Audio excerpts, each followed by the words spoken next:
Hi, my dear Astro family. So today we are going to be talking about the full moon in Sagittarius that is taking place on the 23rd or the 24th of May, depending on where you are. And it's happening on 2 degrees of Sagittarius. Now, this is an exciting full moon. It's a very nice one. So hopefully it will bring a lot of abundance for many of you. But before we do that, I want to make a very important announcement. The doors of AstroViktor University is open. I will be doing a year course on timing techniques. This is going to be a very comprehensive course. This is the collection of all the timing techniques out there. I'm going to be giving you detailed description, a lot of chances to practice, a lot of assignments, a lot of reading involved with this. So if you want to enhance your predictive techniques, then it's time to look at this course. This is not for the faint-hearted ones, okay? So this is going to be for someone who is dedicated, have got the basic principles of astrology, such as houses, signs, aspects, dignities, and so forth, planetary archetypes. You need to be able to read a chart. A group is going to be consisting of 10 people. Recordings are going to be available for a lifetime, so you can work this through on your own terms and times as well. This is a longer course, so it's going to be slightly bit more expensive, but I try to make it as reasonable as possible. But also there is a payment plan available. You will be able to purchase certain parts separately as well if you don't want to take the whole course, but I really recommend to do so because eventually I would like to hand over the readings to someone I can fully trust. So I would like to train someone and I would like to work together with someone in the future as well. My business is growing, and to be honest, I cannot really do it anymore on my own. I have been doing free readings minimum a day in the last 6 years with no days off. And obviously I have got a lot of teaching going on as well. So eventually I would like not to take on new clients, keep the ones that are regular currently and handing over the possibility for someone else. So if you are interested in this opportunity, go ahead and check out on my website this upcoming course. Let's get going with this full moon in Sagittarius. So happening on the 23rd or the 24th of May, depending on where you are, 2024, the full moon occurs when the sun in Gemini forms an opposition with the moon in Sagittarius. So this is going to be happening on 2 degrees. Now, this is all about culmination, fulfillment, something that started around the new moon. Often it comes with a bit of a drama, or it could be quite emotional time as well. Oppositions usually talk to us about the exposure of something, conflicting energies between our needs and wants, but as well as relationship topics could be popping up quite significantly. So we do need to be aware that there is something that we need to polarize, or we need to be able to weigh the pros and the cons. And of course, it's going to be connected to how much information we have at hand, how much we learn, how much adventure we want, how much we communicate, how much we share with others, or how much we travel and commute all together. So the Gemini Sagittarius axis is so connected to our mental power. We've got the Gemini part of it, which is something to do with more to do with the lower mind, more to do with the everyday ways how the mind is actually functioning. And then Sagittarius would be more to do with the spiritual self, how we connect the dots and how we understand the information, what we gathered, how to put them together. So Gemini is a little bit more on the logical side, why we have got the Sagittarius, which wants us to tap into the intuitive side of ourselves as well, and to have more of a broader perspective on a certain matter. So it would be very important with the Sagittarius full moon to look at from multiple angles, for example, what the truth is. not just necessarily focusing on something that I have read on social media, but focusing on, the other side of the coin as well. Or imagine that Gemini is connected to the neighborhoods, so neighborhood countries, while Sagittarius is actually telling you to be a little bit more adventurous and don't just travel to the neighborhood country. What if you travel, for example, overseas? Of course, this could come up with some negative combinations as well, because bringing or making a balance between these two is sometimes a little bit difficult, even though that's exactly what the invitation here is. But the difficulty could be that we stretch ourselves way too far, and then of course we might be falling into a pitfall. Also, this could indicate some elements of conflicts between my logical self says something, and then the intuitive self says something else instead. So the full moon, which is the representation of illumination of something and revealing something, bringing something to the surface, it would definitely ask you to look at which one to go with.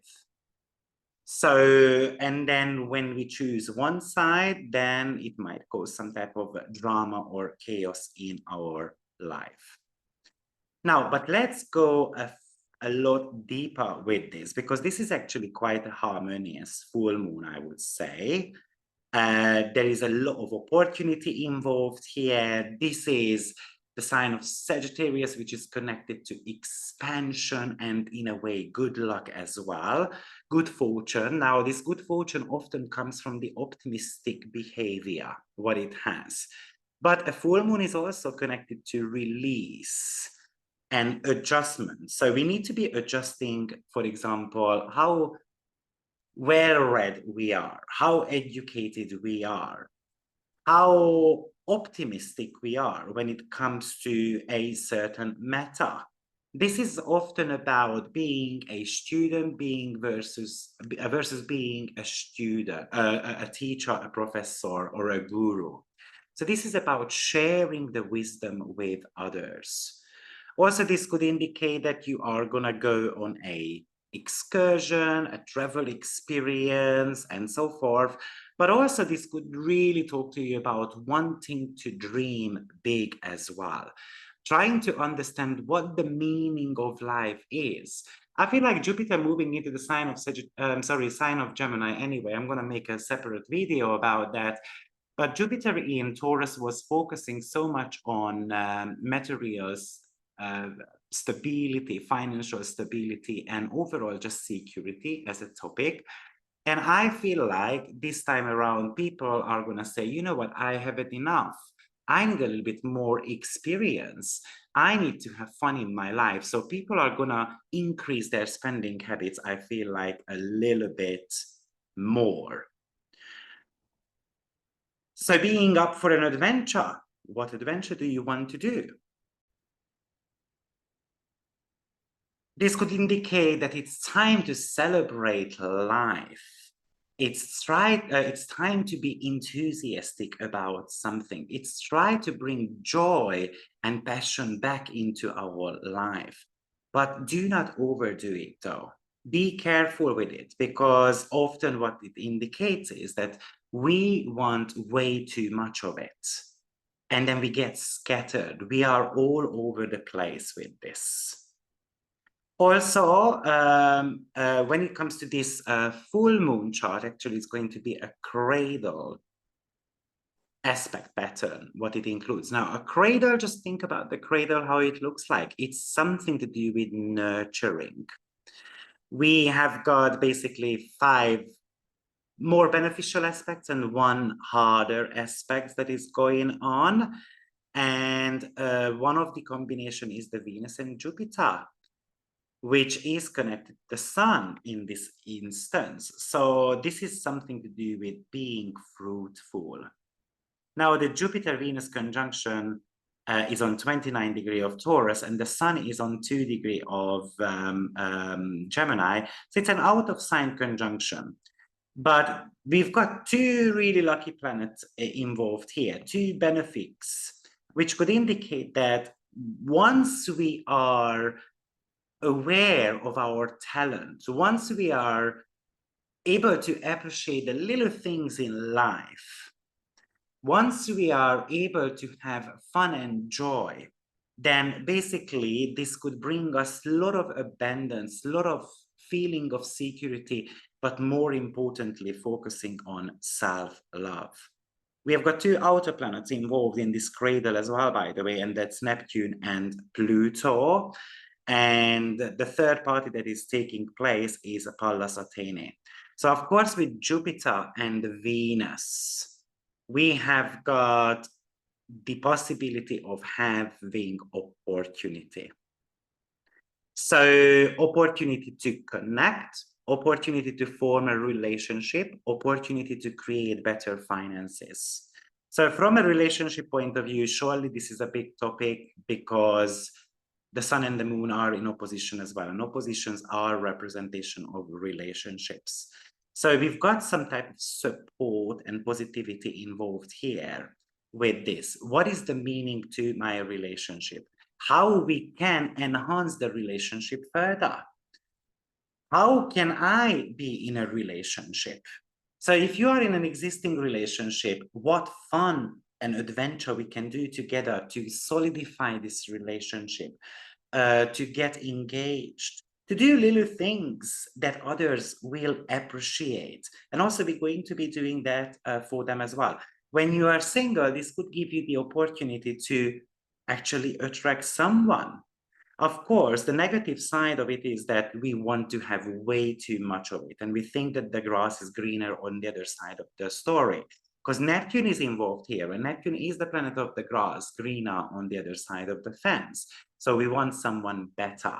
So therefore, there is the possibility to create some toxicity in the relationship as well, especially because we've got the Mars North Node Chiron conjunction going on still, with South Node being in the sign of Libra.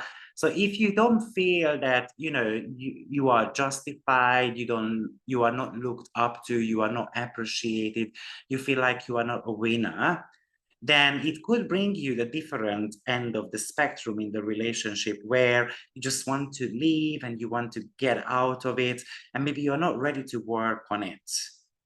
Also, this could indicate that it's time to heal the relationship if you have got any type of situations going on. Or it's time to take responsibility for your own action. It's time to roll up the sleeves and get going and do the work, basically. But of course, there is the element of creativity here as well. Sometimes this is just inspiring you to be more artistic. Sometimes this is inspiring you to creatively earn your money, or it is telling you to have a creative approach to find that life purpose overall. Also, this could indicate with Venus and Jupiter sextiling Neptune, which I'm going to be making a separate video about because there is a lot to mention here. But this would talk to you about dreaming, especially with Neptune, Jupiter, dreaming about better self, dreaming about feeling good in our own skin, dreaming about better finances, dreaming about being accepted by others. So we've got that divine and inspiration coming towards us to be more creative, to be more spiritual. It's kind of like talking to the muse, your own muse, to get that inspiration from someone. Of course, this Venus-Jupiter happens in the sign of Taurus, right? So it's somehow amplifying the possibility to make more money, but also can be amplifying our spending habits as well, especially with Neptune, which is the higher octave of Venus, to spend more money. Because what happens is that I want to feel better in my own skin. So being careful about our financial decision is definitely a major topic coming up here as well. But you know what? This could be an auspicious time to buy a lottery ticket. So go ahead, try your luck. there is definitely that invitation also to get out of your comfort zone as well. Just don't forget to collect enough data. And that's the other end of the Sagittarius full moon. Be mindful about the financial decisions that you are making. Of course, the Venus-Jupiter conjunction is happening on 29 degree of Taurus, where there is the Weeping Sisters degree.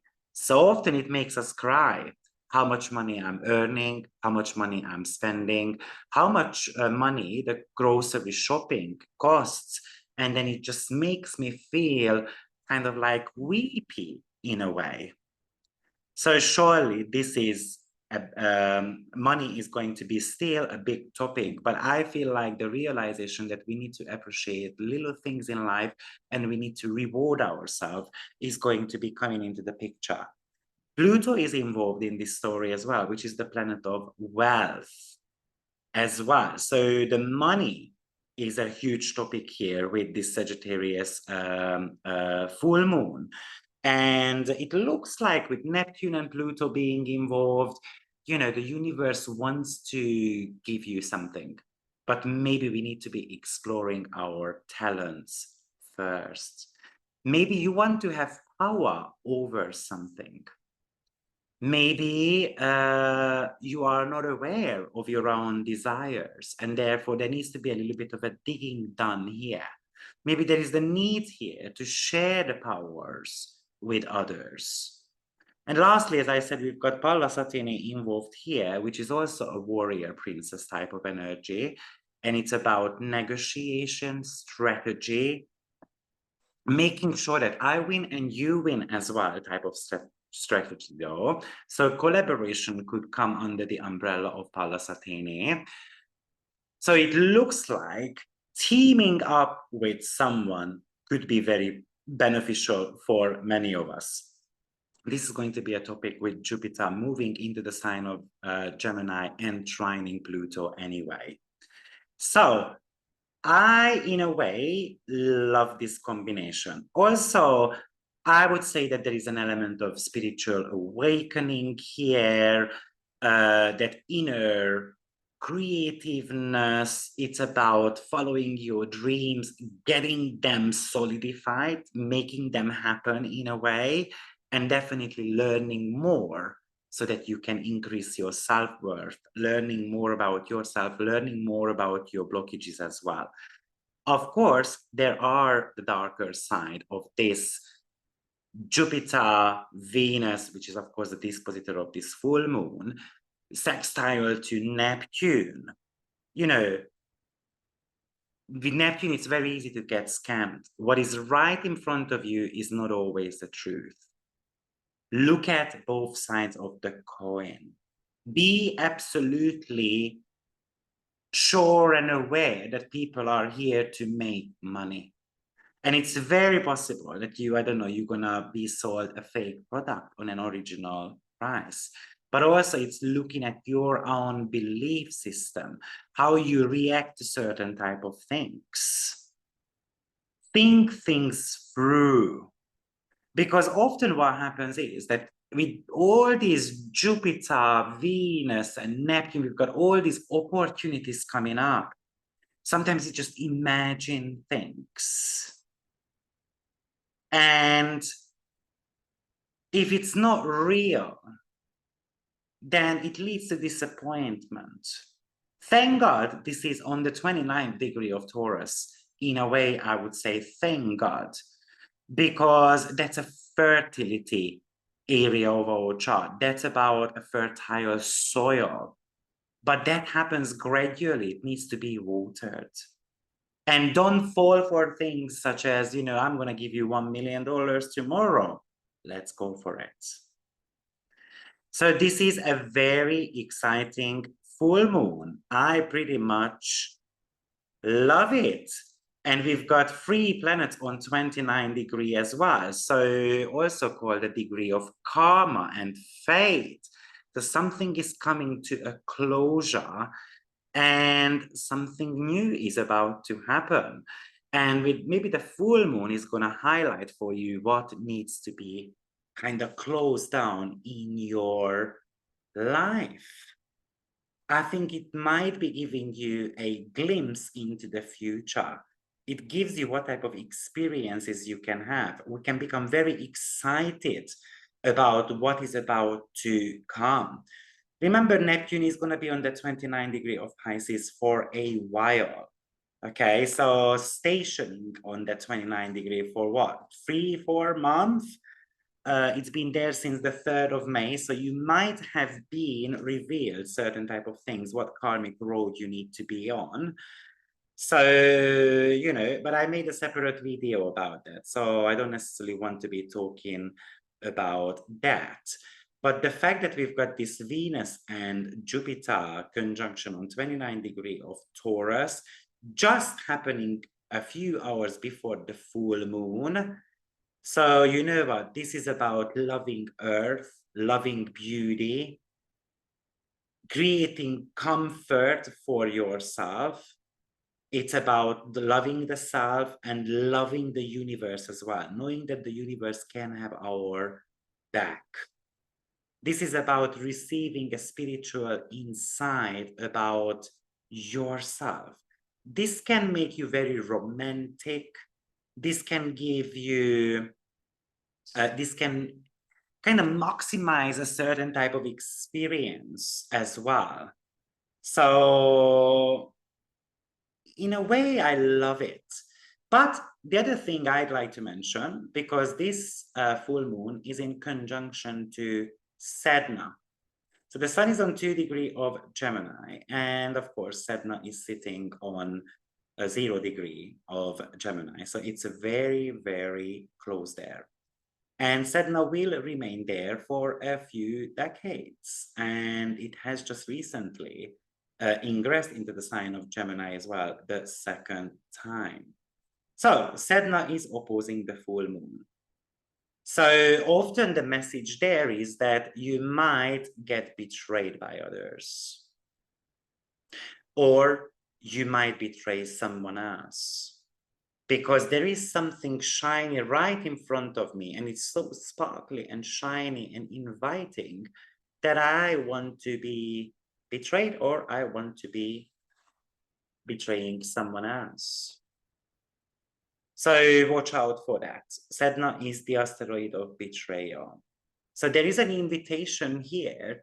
You know, how I see that in the world is that some type of alliances will be forming, probably in the next 1 year. And it's going to be, let's say, 2 countries or 2 teams or 2 organizations with completely different agenda, but they still come together. You know, it was shocking to me recently. I've seen something that Kim Kardashian was standing right next to Donald Trump.